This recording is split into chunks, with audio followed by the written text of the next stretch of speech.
Y pues nuevamente bienvenidos a todos los que nos ven a partir de YouTube. Es un gusto el saludarles, es un gusto el verles, al igual que a nuestra hermana Erika y a nuestro hermano Mario, que tenemos la oportunidad de tener la segunda parte de nuestra regla quinta, que tiene como título Consultar los paralelos explicando las cosas espirituales por las espirituales. Así que bienvenidos a todos los que nos ven de diferentes países. Gracias a Dios que sigue viendo, sigue habiendo gente que nos ve de nuevos países. Entonces es algo impresionante que Dios nos permite vivir y pues que esto les sirva para poder edificarse y para poder aprender más sobre el estudio de la palabra de Dios, en este caso la materia de hermenéutica. Así que vamos a comenzar orando. Vamos a comenzar entregándole este tiempo a nuestro Dios y que Él sea ayudándonos a entender la regla quinta de la hermenéutica. Señor Jesús, te damos gracias en esta mañana, porque nos des el privilegio de acercarnos a ti, Señor, con amor, con pasión, después de una serie de clases, Señor, en las cuales mis hermanos, Señor, han estado aprendiendo más de ti en diferentes etapas. Señor, te pido que tú seas ministrando su corazón, ministrando su vida, Señor, y que tú seas abriendo su entendimiento, Señor, para que lleven la palabra que tú tengas, las diapositivas y todo lo que Dios necesitan como elementos para poder aprender a desarrollar la regla quinta, señor, que como les decía la clase pasada, es una de las reglas más difíciles, pero no es para espantarlos, sino para que ellos pongan un poquito más de paciencia, de tiempo, señor, y sobre todo de dedicación para que ellos puedan aprender a desglosar tu palabra como tú quieres que la entendamos, Señor.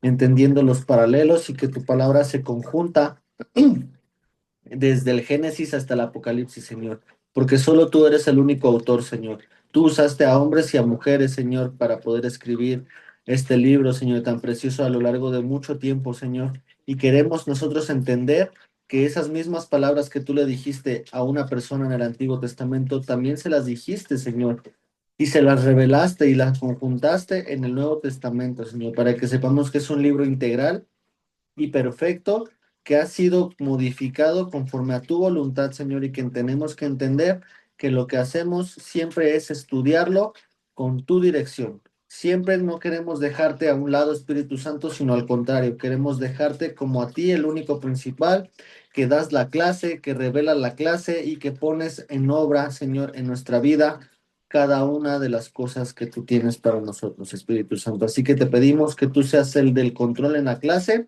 que yo sea un alumno más, Señor, y que tú seas dando los puntos clave de esta regla quinta de la hermenéutica. Te agradecemos y te adoramos en el nombre de Jesús. Amén y amén.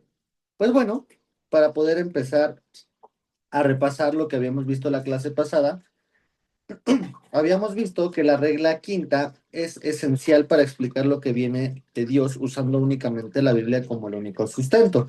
Leíamos Primera de Corintios 2:13 y entendíamos que pues la palabra de Dios nos ayuda con la ayuda del Espíritu Santo a que el Espíritu Santo nos enseña acomodando lo espiritual a lo espiritual. En este caso, la regla va a utilizar mucho la exégesis, ya que debemos de explicar la Biblia con la Biblia. Esto, como le decía a la hermana Erika la clase pasada, tenemos que entender que la exégesis probablemente la van a tener el siguiente semestre con otro maestro, pero ustedes van a poderla aplicar y solamente la regla quinta, como quien dice, van a aplicar la mitad del estudio o la mitad de lo práctico para que cuando ustedes lleguen a exégesis, ustedes recuerden la regla quinta y ustedes puedan lograr que esta regla quinta tenga la función correcta porque ya ustedes van a empezar a utilizar el temario de la exégesis intrabíblica, que es un poco más detallado el estudio de la palabra de Dios, porque el explicar la Biblia con la Biblia va a llevar muchísimos más subtemas de los cuales nosotros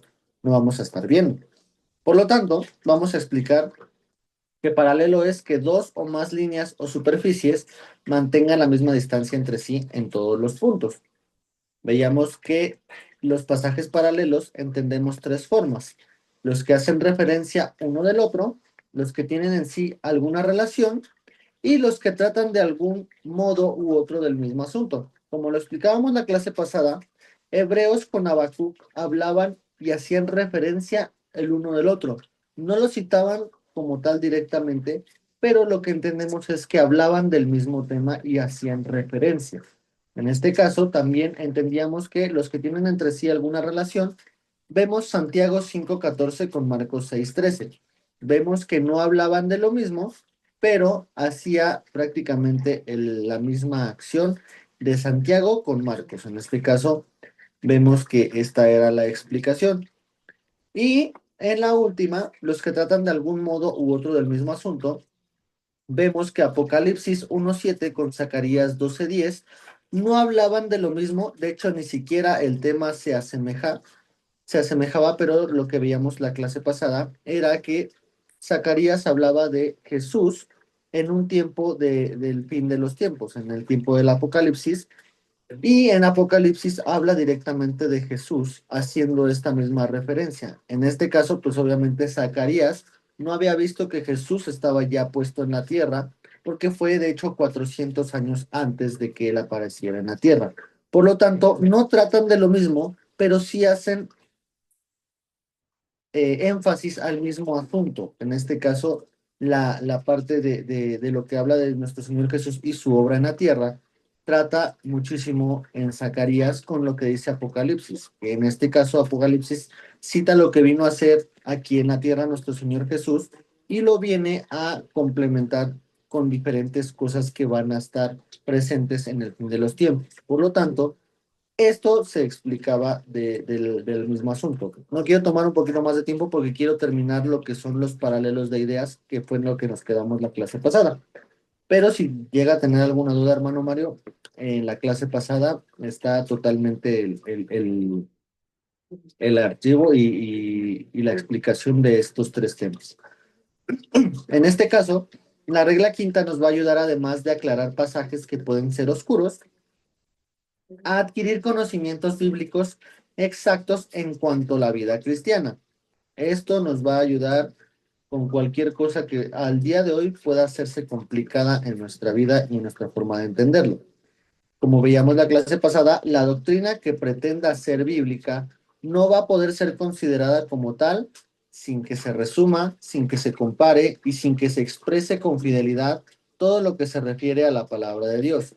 Si algo está tergiversado o si algo se quiere complementar con un libro adicional, prácticamente no estamos hablando de una corriente que sea 100% bíblica y 100% céntrica en lo que nosotros estamos buscando entender. ¿Por qué? Porque van a querer meterle de su cosecha y van a querer desviar lo que se dijo en alguna vez en la palabra de Dios conforme a una interpretación humana. Y esto va a empezar a degenerar el significado y cuando nosotros queramos aplicar alguna regla de la hermenéutica, pues no va a tener un fundamento sencillo, ni complejo, ni válido. ¿Por qué? Porque las reglas de la hermenéutica siempre van a refutarlo con las mismas escrituras. Si algo se contradice de lo que nosotros estamos viendo, que tiene un recurso adicional fuera de la Biblia, pues vamos a entender que va a tener una discrepancia, una variación y un error, en lo cual nosotros vamos a buscar que en todo tiempo siempre se refute con la palabra de Dios. Por eso es que siempre nos dice nuestro pastor Jonathan en Restauración Centro, que aunque él diga algo que no esté dentro de la Biblia, nosotros tenemos la responsabilidad de decirlo, de notificarlo, para decir si nosotros nos estamos equivocando en interpretar o él se está equivocando en interpretar. Porque obviamente somos seres humanos y podemos tener el riesgo de equivocarnos. Por lo tanto, siempre tenemos que pasar como con lupa al ojo de las escrituras lo que estamos interpretando, leyendo y entendiendo de otra persona. Por lo tanto, vamos ahora con el título que es tipos de paralelos, que son los paralelos de palabras. Al estudiar los paralelos podemos ver que hay dos tipos distintos de ellos. Adicional a las tres tipos de paralelos, vamos a ver que hay dos tipos de paralelos de palabras y paralelos de ideas. En este caso, lo que veíamos la clase pasada era que los paralelos de palabras se utilizan cuando solamente se necesita explicar una sola palabra dudosa y que quiere conocer su verdadero significado consultando otros textos que lo van a abordar. Lo veíamos la clase pasada con estos ejemplos que tratándose de nombres propios se va a pegar al mismo proceder para hacer resaltar los hechos y verdades que si se estudian de otro modo, perderían un significado y una importancia muy importante. ¿Por qué? Porque como lo veíamos con algunos métodos, si nosotros no nos enfocamos en lo que dice tal cual el método, podríamos perder significados culturales y significados muy especiales que nos harían perder el hilo de lo que estamos estudiando. Por ejemplo, estudiábamos Gálatas 6:7 con Segunda de Corintios 4:10 y Segunda de Corintios 11:23-25 y tratábamos de ver que todas las similitudes de estos versículos hablaban de lo mismo. En este caso, Gálatas 6 habla mucho de las marcas de nuestro Señor Jesús. Vemos en Pablo con Gálatas y con los Corintios que en todo tiempo debían demostrar el sacrificio de poder hacer lo que el Evangelio les requería utilizar.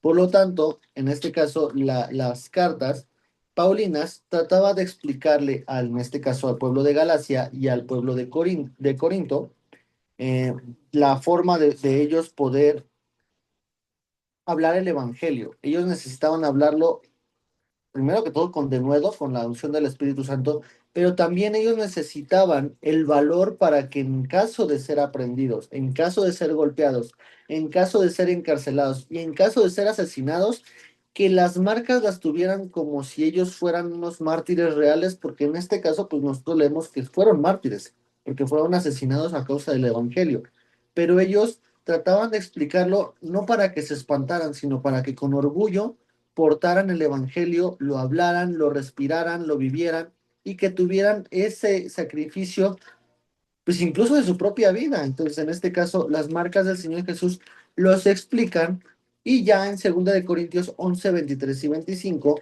habla mucho de eh, cómo fueron las marcas que explican tal cual, que fue apedreado, que fue golpeado, que fue aprisionado. Todas estas cosas, cuando lo leemos con Gálatas 6:17 y con 2 Corintios 4:10, pues a lo mejor nada más lo entendemos como un significado espiritual, de que no, pues si sufre, ¿no? A lo mejor te van a rechazar en el 2025 por hablar del Evangelio y que no te van a hacer caso, no te van a abrir incluso la puerta o no van a querer recibir tu flyer, ¿no?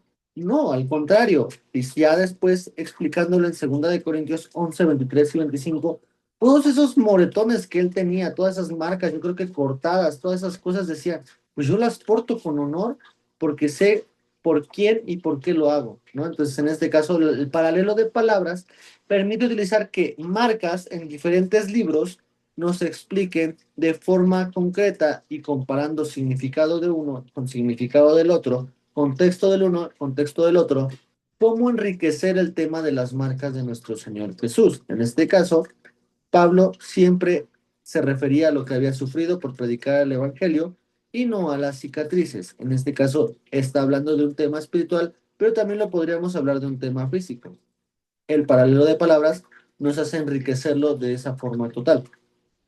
Por lo tanto, veíamos el ejemplo 2 que en esta clase la podemos enriquecer. En la carta a los Gálatas 3:27 dice el apóstol que los bautizados están vestidos de Cristo. Si vemos su significado, a lo que se refería Pablo es que de manera espiritual debíamos de dejar de vivir como el viejo hombre. Esto se complementa con Romanos 13 13 y 14 y Colosenses 3 del 12 y 14, que en este caso habla de los deberes cristianos. Por lo tanto, los deberes cristianos era que se tenían que comportar con decoro, en este caso tenían que hacer las cosas correctamente, dejar las impurezas, y esto, complementando el paralelo de palabras, es vestirse de la santidad de Dios. Por lo tanto, el vestirse como una persona responsable de que si va a compartir el Evangelio, tiene que respetar lo que el Evangelio dice, ¿no? En este caso no podríamos predicar de no practicar adulterio si nosotros estamos practicando adulterio o cualquier otro pecado, ¿no? Podríamos ponerlo en la mesa y entonces nosotros decir predicar de una cosa haciendo la otra, pues prácticamente no es estar vestidos de Cristo, sino al contrario, estar como quien dice disfrazados de Cristo. Y lo que dice la Biblia, pues no es que seamos disfrazados, sino que seamos vestidos. Entonces, es algo muy complejo que nosotros podemos entender y decir que es muy complicado de entenderlo y sobre todo de vivirlo. Y a la hora de explicar el paralelo de palabras, esta va a ser la riqueza que nosotros vamos a encontrar. Porque si ustedes se dan cuenta, nosotros podemos adquirir solamente un versículo y decirlo tal cual y ya, ¿no? Se quedó solamente en esa explicación. Pero si comparamos respuesta por respuesta y significado con significado, podemos tener un estudio muchísimo más grande y por eso es que nuestros pastores utilizan este tipo de reglas para poder utilizarlas en sus predicaciones, para que no se quede solamente en una explicación corta, sino que enriquezcan todo y ahora sí tengamos muchos más elementos para poderlos aplicar a nuestra vida. No solamente decir, yo nada más apliqué lo que dijo Gálatas, pero no aplico lo que dice Colosenses, ¿no? En este caso, toda la palabra es integral y toda se va a cumplir en nuestra vida si nosotros la practicamos y la seguimos. El ejemplo 3, si ustedes quieren hacerlo en su casa, lo pueden hacer. Según Hechos 13:22, les explicaban los apóstoles al pueblo que David fue un varón conforme al corazón de Dios. Se explica en Primera de Samuel 2:35 que en su labor de sacerdote y rey, David obraría conforme a la voluntad de Dios, confirmado en el capítulo 13, versículo 14. En este caso, pues ustedes con más calma lo podrían leer, pero eso era un varón conforme al corazón de Dios, un varón obediente, un varón que no le importaba si la gente lo humillaba porque él se ponía a danzar con fervor, él se ponía a celebrar a Dios por todo lo que él había hecho en su vida. Eso es lo mismo que comparando el paralelo de palabras, pues nada más nos podríamos quedar cortos con lo que dice Hechos 13:22, porque sí era un hombre conforme al corazón de Dios y tenemos que ser como David, ¿no? Por ejemplo. Pero ya leyendo Primera de Samuel, dicen que sí, era un varón conforme al corazón de Dios, pero obraba la voluntad de Dios en todo esto que estamos viendo, en orden sacerdotal, en obediencia de cuando no debían de atacar a un pueblo, en todas las tácticas que él tenía para poder hacer una nación correcta durante 40 años. O sea, ya cuando vemos este enriquecimiento de las palabras, vemos que 40 años tuvo que gobernar conforme a la voluntad de Dios. Y nosotros a veces con una semana eterna que nos dice nuestro pastor de hacer algo, a veces nos cuesta. Entonces, eso es algo que al día de hoy es un fruto del paralelo de palabras que nosotros podemos entender. 40 años reinó conforme a la voluntad de Dios, es algo impresionante. Por lo tanto, el paralelo de palabras es 100% funcional y efectivo para poder estudiar la palabra de Dios. Para poder aplicar correctamente este paralelo, necesitamos la Biblia de estudio y una concordancia bíblica. En este caso, algunas Biblias tienen al final esta concordancia donde nos explican las palabras en el mismo libro o tal vez en alguno que esté en en el Nuevo o el Antiguo Testamento y en la concordancia al final aparecen esas citas. Por ejemplo, nosotros podemos buscar paz, nos van a arrojar diferentes significados, diferentes citas bíblicas acerca de la paz.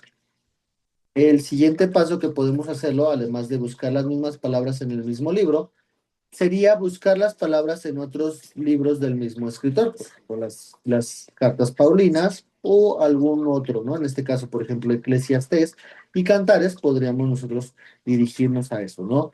También dirigirse a los libros de la misma época, para eso también la Biblia de estudio nos dice en qué año se escribió y podríamos comparar conforme a los libros y consultar las concordancias para encontrar referencias en otros libros de la Biblia.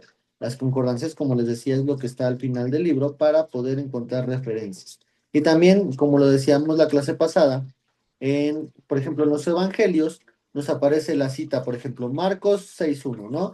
Y en el apartado de abajo del subtítulo vienen en qué otros libros de los evangelios viene esa misma historia. Ese también es la concordancia que podemos encontrar para un paralelo de palabras. ¿Para qué? Para hacer un contraste entre un escritor y el otro y la riqueza que cada uno da, poderla nosotros aplicar en lo que nosotros estamos haciendo.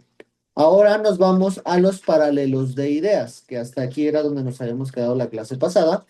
Y el día de hoy vamos a ver que para poder conseguir una idea exacta y completa de lo que enseña la escritura en cualquier texto, se deben de consultar no solamente las palabras que están en paralelo, sino también las enseñanzas, las narraciones y los hechos contenidos en textos o pasajes que van a aclarar más el texto. Estos se van a llamar paralelos de ideas. No van a compartir las mismas palabras, pero sí la misma idea que ellos están predicando. Un primer ejemplo que vamos a ver.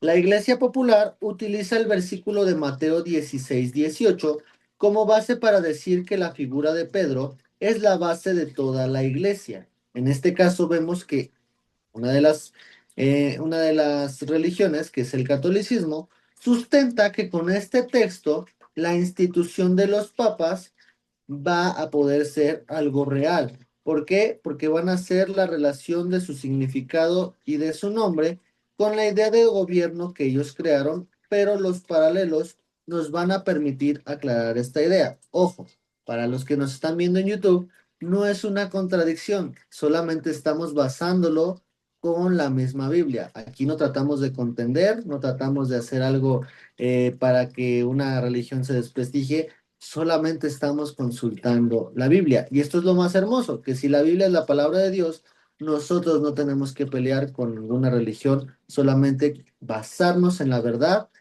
y acercarnos a lo que la Biblia dice. En este caso, vamos a ver que primero vamos a encontrar en Mateo 21 del 42 al 44, donde Jesús afirma que él mismo es la piedra fundamental que se basa en lo que dice Salmos 118, 22 e Isaías 28, 16. Yo les voy a leer Mateo 21 del 42 al 44 y le voy a pedir a la hermana Erika que me ayude a leer Salmos 118, 22 y al hermano Mario si nos ayuda a leer Isaías 28, 16, ¿vale?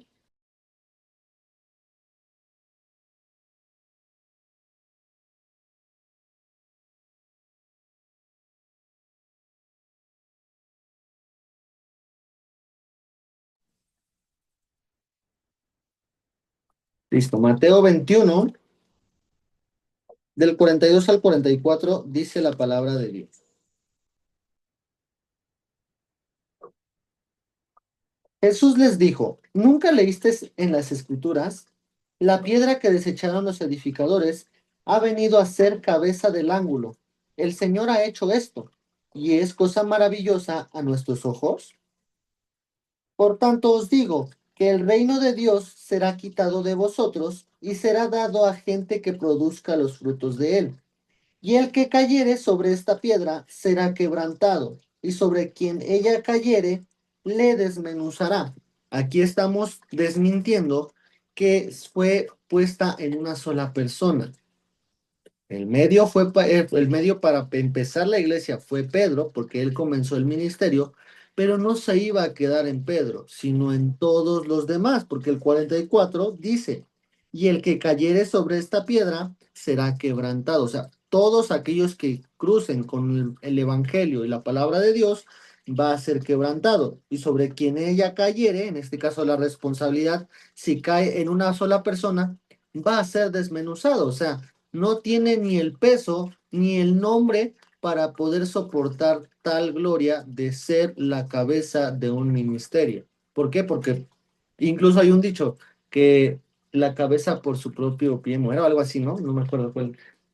Pero prácticamente es eso, o sea, el peso es mayor, es mucho. Por lo tanto, necesita en todo tiempo tener siempre la cordura de que si lo ponemos en un nombre, no va a resistir ese nombre. Por lo tanto, entendemos que si la palabra de Dios se funda en nuestro Señor Jesús, si Él tuvo el peso para cargar el pecado de todo el mundo, ¿por qué no va a tener el peso para poderse acercar a ser una cabeza de una iglesia? Por lo tanto, aquí prácticamente desmenuzamos una idea y podemos complementarla. Ahora le voy a pedir a mi hermana Erika si nos puede leer Salmo 118, 22. Claro que sí, mi hermano. Dice la palabra del Señor, la piedra que desecharon los edificadores ha venido a ser cabeza del ángulo. Amén. Amén. Y nuestro hermano Mario nos ayuda a leer Isaías 28, 16. ¿Sí? Dice, por tanto, Jehová el Señor dice así, he aquí que yo he puesto en Sión por fundamento una piedra, piedra probada, angular, preciosa, de cimiento estable, el que creyere, no se apresure. Amén. Muchas gracias, hermano Mario. Y entonces estamos hablando que ninguno de estos libros mencionan a nuestro Señor Jesús. Ese es el paralelo de ideas. No hablan de una persona en específico, pero hablan de la misma idea. Hablan de centrarse en un solo ministerio, de una misma idea y de someterse a esa misma idea. En este caso es someter la piedra angular de todo ministerio, que en este caso, pues el día de hoy conocemos en Mateo, que es nuestro Señor Jesús. Él utilizó a Pedro para comenzar la idea de la iglesia, para comenzar las bases de la iglesia que el día de hoy conocemos, pero no es la persona responsable de levantarla, sino es nuestro Señor Jesús. Lo mismo Pedro lo va a aclarar y con esto podemos matar cualquier idea que no esté correcta. Pedro lo va a aclarar en Primera de Pedro 2 del 4 al 8, donde el mismo Pedro, pues yo creo que también sentía en aquel tiempo el peso de ser llamado el que estuvo a cargo de la primera iglesia. Pero ahí mismo como que él, yo siento que se lava las manos y dice, acercándoos a él, no a Pedro, piedra viva, desechada ciertamente por los hombres, mas para Dios escogida y preciosa. Vosotros también, como piedras vivas, sed edificados como casa espiritual y sacerdocio santo para ofrecer sacrificios espirituales aceptables a Dios por medio de quién. Aquí no dice por medio de Pedro, por medio de Jesucristo, por lo cual también contiene la escritura. He aquí, pongo en Sión la principal piedra del ángulo, escogida, preciosa, y el que creyere en él no será avergonzado. Para vosotros, pues, los que creéis, él es precioso. No, yo soy precioso. Él, Jesús, es precioso. Pero para los que no creen, la piedra de los edificadores desecharon ha venido a ser cabeza del ángulo y piedra de tropiezo y roca que hace caer, porque tropiezan en la palabra, siendo desobedientes, a lo cual también fueron destinados.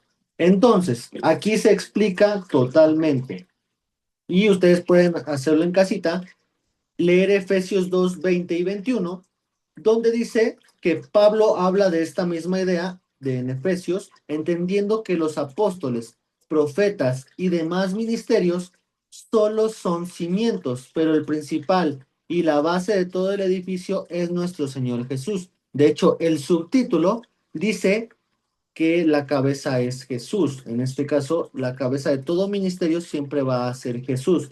Por lo tanto, aquí terminamos de explicarlo con la propia Biblia, no con nuestros recursos, no con un libro adicional, sino con la propia Biblia, quién es la cabeza del ángulo y quién es la cabeza de la iglesia. Por eso es que necesitamos leer la Biblia, porque todas las Biblias tienen que decir lo mismo. Si no dicen lo mismo, estamos hablando de una revisión que ha sido, primero que todo, no aprobada por Dios y sobre todo no aprobada por un concilio que al final trata de siempre apegarse a lo que el principal original que estuvo escrito hace miles de años, podemos entender que fue ahí plasmada. Entonces, vemos que puede ser solamente una variante que no se apega a los escritos antiguos y que prácticamente pueden estarnos haciendo desviar nuestra vida y nuestra forma de entenderlo.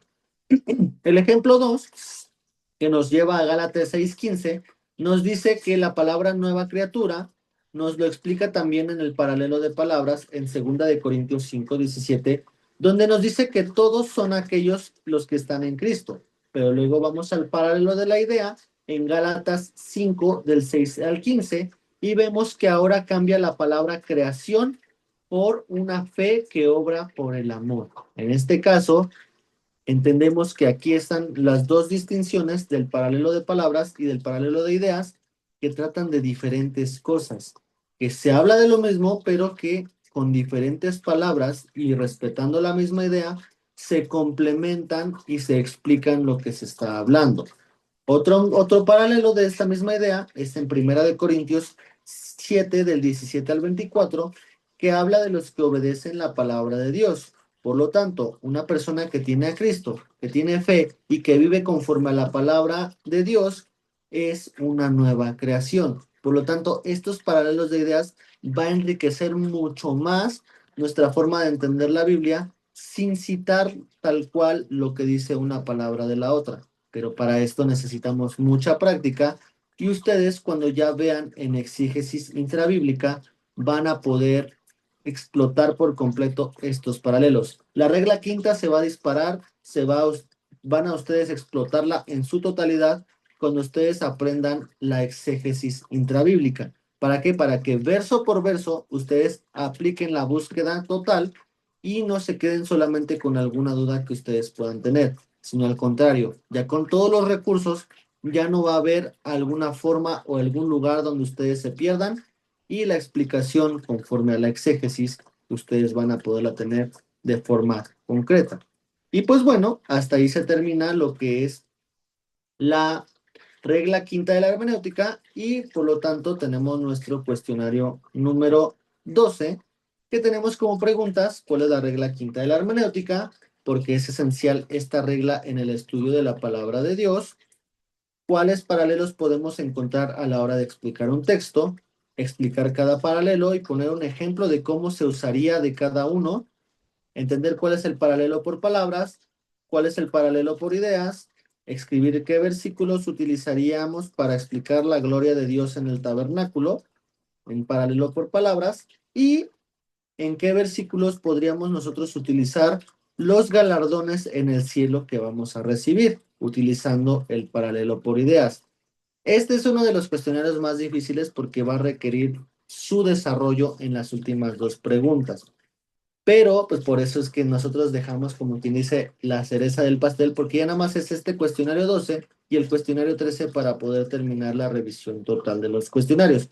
Por eso es que las clases pasadas nos dedicamos 2 clases a terminar de explicar cuáles eran los cuestionarios para que ustedes ya tengan libre el panorama para poder aplicar el paralelo de palabras y el paralelo de ideas en estos 2 puntos en los cuales nosotros vamos a ver. Entonces, pues el día de hoy los voy a dejar ir temprano, ya son 11:49 y la siguiente clase vamos a podernos ya introducirnos a las figuras retóricas, que es un tema que a pesar de que son diapositivas muy cortas, tienen una riqueza muy importante, las cuales vamos a ir desglosando poco a poco y primeramente Dios estaremos terminando correctamente nuestro ciclo el 1 de julio porque pues obviamente como nosotros no tenemos examen, vamos a utilizar una clase para poder seguir explicando estas figuras retóricas para que ustedes la puedan aplicar e identificar y ustedes puedan complementarlo con el estudio de las reglas que ya hemos visto para que su estudio ya comience a ser un hecho y una realidad, ¿no? Entonces, me despido de ustedes, les pido por favor que en su casita puedan agradecer a Dios por esta clase y nos estaremos viendo la siguiente semana, si así Dios lo quiere, en figuras retóricas, que es la de los últimos temas que vamos a ver. Les mando un fuerte abrazo, Dios les bendiga y les mando el material ahorita acabando la clase, ¿vale? Un fuerte abrazo, Dios les bendiga, bye.